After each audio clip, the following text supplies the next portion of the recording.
नायिका साम्राज्ञी र विशाल खरेलले झुटो आरोप लगाएको भन्दै मिडियामा आइन् सरिता सुब्बा। भन्छिन् आफ्नो बच्चालाई नाजायज भन्यो। आफ्नो बच्चालाई परपरको मान्छेहरूले त आएर नराम्रो शब्दहरू भन्दाखेरि कति ब्याड फिल हुन्छ होइन। तर त्यो मान्छे त मेरो बच्चाको बाउ हो नि त।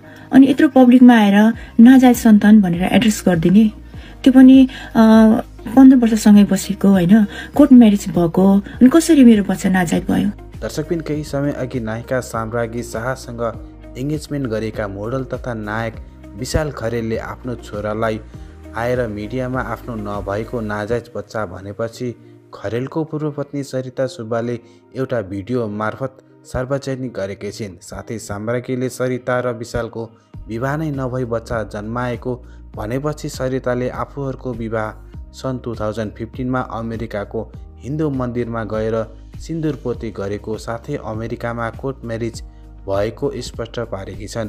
साथै उनले सम्बन्ध विच्छेदपछि खरेलले दिने भनेको आधा सम्पत्ति पनि नदिएको भिडियो मार्फत खुलाएकी छन्।